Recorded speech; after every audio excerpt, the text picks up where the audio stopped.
Americký sen je založený na neustálej spotrebe.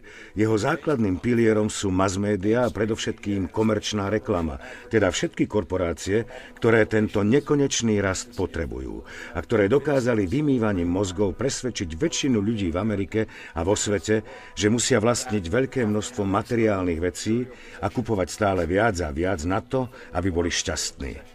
To proste nie je pravda.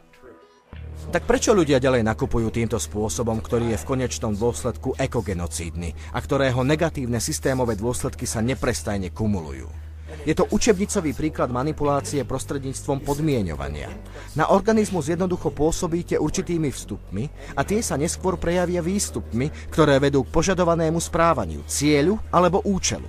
Reklamný priemysel má k dispozícii všetky potrebné technologické zdroje a chváli sa tým, ako sa dostane do myslí detí, ktoré sú tým, čo počujú, programované na dané obchodné značky. Teraz vidíme, ako je možné, že ľudia sú takí hlúpi. Boli naučení stať sa hlúpimi. Je to porucha hodnotového rebríčka.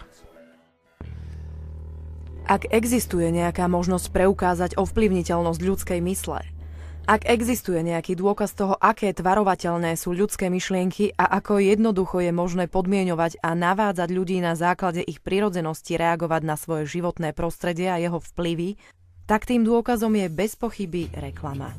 Môžeme len žasnúť nad súčasnou úrovňou vymývania mozgov, kvôli ktorému sa tieto naprogramované roboty, známe ako spotrebitelia, pretlkajú svojim životom, len aby vošli do nejakého obchodu a utratili pri nákupe $4,000 za kabelku, ktorú niekde v zámori vyrobili malé deti za $10.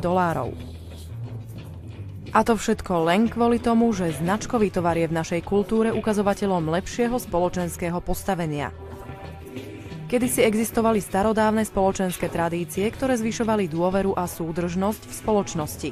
V súčasnosti ich však nahradila ziskuchtivosť a materialistické hodnoty, vďaka ktorým si dnes niekoľkokrát do roka kupujeme a vymieňame zbytočné somariny.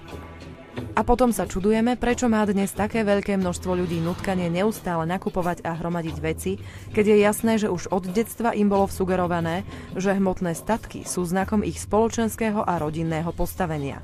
Základom akejkoľvek spoločnosti sú hodnoty, ktoré podporujú jej fungovanie.